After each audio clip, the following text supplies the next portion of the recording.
¿Qué tal, amigos de Visto Bueno? Como siempre, un gusto estar con ustedes y poder reflexionar sobre algunos temas que siguen dentro del escenario político y, por qué no llamarlo, del escenario en el cual no quisiéramos estar.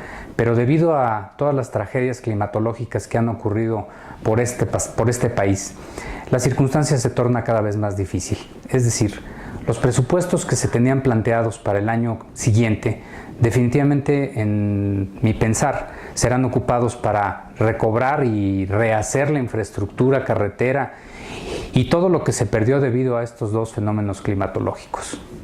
Lo anterior nos pone en un escenario de difícil circunstancia, toda vez que el escenario planteado en términos de un gobierno nuevo, un gobierno vigente y un gobierno con ideas creativas, pues se torna un poco gris en razón de que los presupuestos y los dineros que estaban destinados para otras cosas muy probablemente sean utilizados para resarcir los daños de estos fenómenos, a los cuales definitivamente por razones específicas de calidad social y calidad humana no se pueden abandonar estos proyectos. También el otro tema que enlaza con este asunto económico es definitivamente la crisis que está viviendo Estados Unidos y que, como ustedes saben, las semanas pasadas el propio presidente Obama se vio en una encrucijada en razón y en términos de lo que él tiene una propuesta que llamó la ley para dar el seguro social a miles y miles de personas. Esta circunstancia se deja a un lado por parte de la Cámara de Representantes y pone al propio presidente Obama en una encrucijada para poder actuar en razón de los que menos tienen. Esta circunstancia tampoco no es gratuita. Sabemos perfectamente bien que los dineros no alcanzan tampoco en un país tan poderoso como ese, y que los programas también que se habilitan para la sociedad ya no alcanzan porque son muchos los migrantes que han llegado a ese país, y el dinero, desde luego, y sobre todo la resolución que toma el Congreso para poder brindar este tipo de apoyos, subsidios, pues no precisamente es fácil. Un tercer elemento lo es las reformas estructurales. Las reformas estructurales que el país necesita hoy se ven diezmadas en un cierto sentido.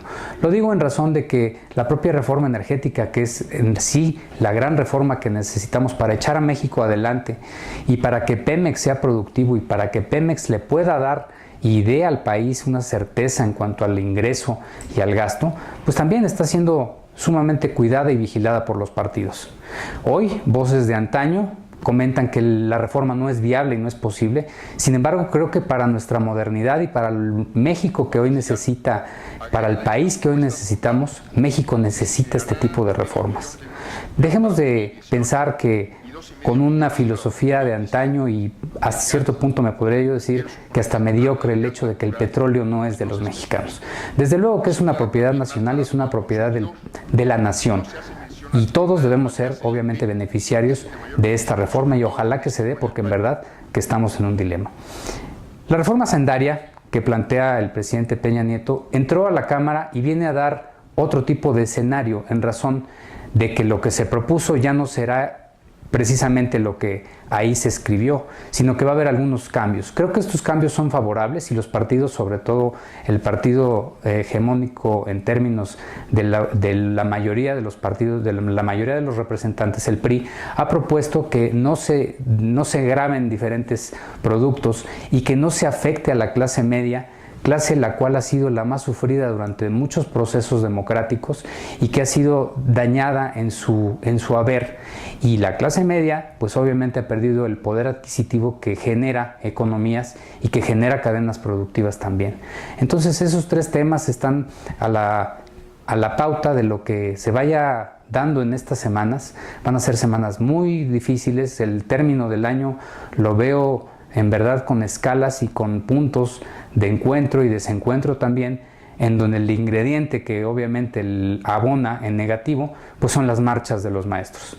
Es decir, si vemos estos cuatro asuntos en conjunto, pareciera que esto es un cóctel peligroso, el cual desde luego no es lo que le hace falta al propio país. Sin duda, las autoridades, las propias secretarías encargadas de la política y de la economía y las finanzas de este país estarán encarando estos problemas como lo han hecho hasta hoy, con inteligencia y sabiduría, porque al final México, al final del día, es un país que está en paz y así lo queremos tener. Y para eso tenemos muchas cosas y muchos planteamientos que argumentar y poner en la mesa. y de eso depende que salgamos como país adelante. Muchas gracias.